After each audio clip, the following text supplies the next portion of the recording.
घरगुती गॅसला प्राधान्य देण्याचं सरकारचं धोरण, गॅसची साठेबाजी रोखण्यासाठी केंद्र सरकारकडून एस्मा कायदा लागू, तर आखाती युद्धाच्या पार्श्वभूमीवर केंद्र सरकारचा मोठा निर्णय।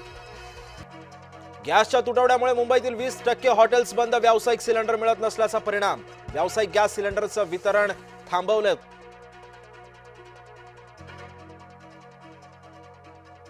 आखाती देशांमधल्या युद्धाची झळ आता आपल्या घरापर्यंत, सिलेंडर बुकिंगची मुदत 21 वरून 25 दिवसांपर्यंत, सूत्रांची माहिती, तर साठेबाजी आणि काळाबाजार रोखण्यासाठी प्रशासनाचा निर्णय।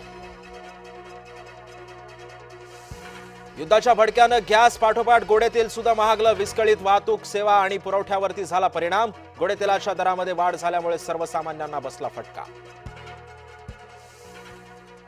आखाती देशातील युद्धाचा कंपन्यांना फटका, गॅस अभावी एमआयडीसी मधील कंपन्या बंद पडणं सुरू, संभाजीनगर मधील अनेक उद्योगधंदे बंद पडण्याच्या मार्गावर।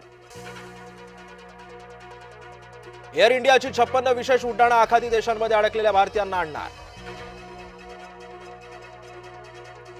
आज भारतीय शेअर बाजारामध्ये तेजी, सेन्सेक्स उघडता 700 अंक तर निफ्टी 200 अंकांवर जाऊन पोहोचला।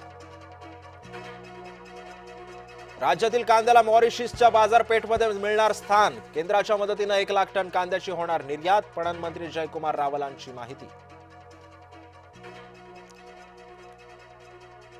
आहार संघटनेची बैठक लवकरच होणार, मंत्री छगन भुजबळांसोबत होणार बैठक, बैठकीतून काय तोडगा निघतो याकडे हॉटेल व्यावसायिकांचं लक्ष।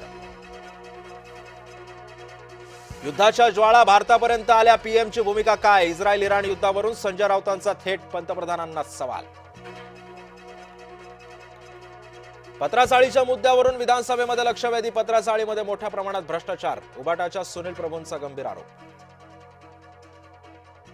छत्रपती संभाजीनगरमध्ये ठाकरे गट आणि भाजप आमने सामने, पंचायत समिती सभापती निवडणुकीमध्ये राडा, भाजपनं 3 सदस्य पळवल्याचा अंबादास दानवेंचा आरोप।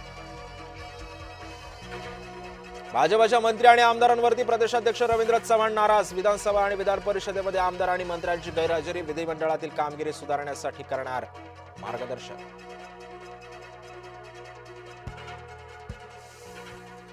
अवैध गर्भपात प्रकरणातील मुख्य आरोपी भाजप नेत्यांसोबत, मुख्य सूत्रधार डॉक्टर दिलीप सिंग राजपूत भाजप नेत्यांसोबत, अंबादास दानवेंचा ट्विट करत आरोप।